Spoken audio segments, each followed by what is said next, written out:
தளம். தந்தை செல்வாவினுடைய கோட்பாட்டு தளமாக இருந்தது சமஷ்டி, அதற்கான செயற்பாட்டு தளமாக இருந்தது அகிம்சை போராட்டமும் பேச்சுவார்த்தை.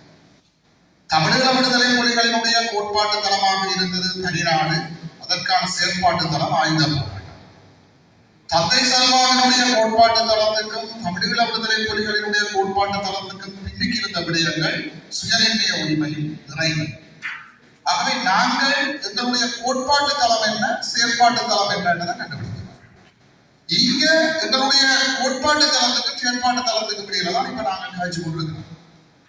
அதாவது கணேந்திரகுமார் பொன்னம்பலத்துக்கும் சுமந்திரனுக்கும் இடையில வாத பிரதிவாதங்கள் நடைபெற வேண்டும் என்பது செயற்பாடு. நாங்கள் போராட வேணும், ஆர்ப்பாட்டம் செய்யணும், மக்களை திரட்டோடும் என்பதெல்லாம் செயற்பாடு. இதுக்கான கோட்பாட்டு தளம் என்ன என்றதை நாங்கள் கண்டுபிடிக்க வேண்டியதுதான் முக்கியம்.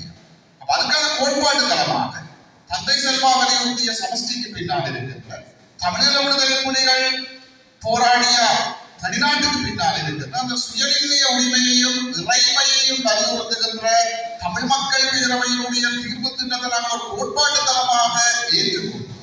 அதை அடைவதற்கான செயற்பாட்டு தளங்களாக நாங்கள் கணேந்திரகுமாருக்கும் சுமந்திரனுக்கும் இடையிலான வாதங்கள், ஆர்ப்பாட்டங்கள் செய்கிறது, மக்களை திரட்டுற எல்லாம் செயற்பாட்டு தளமாக. ஆகவே நாங்கள் ஒரு குடைக்கு கீழே ரெண்டு பாதை இருக்கு. ஒன்று கோட்பாட்டு தளம், செயற்பாட்டு தளம். ஆகவே நாங்கள் அந்த குடைக்கு கீழே விட்டு கதைக்கிறோம், ஆனால் கோட்பாடு செயற்பாடுகள் தெரியாம கதைக்கிறோம். ஆகவே நாங்கள் எங்களுடைய கோட்பாட்டு தளத்தையும் வரையறுத்து செயற்பாட்டு தளத்தையும் அதை ஒவ்வொருத்தரும் செயற்பாட்டு தளங்களை வரையறுக்கலாம்.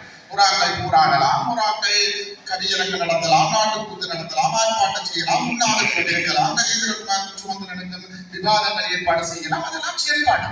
அதுக்கான கோட்பாட்டு தளம் என்னன்னு பார்க்க சுயநிர்ணய உரிமையை திறமையும் வலியுறுத்துகின்ற தீர்வை நாங்கள் இப்ப முன்வைக்கணும். அதை தான் நாங்கள் கதைக்கிறது கூட ஆரோக்கியமா இருக்கும் என்று நினைக்கிறேன்.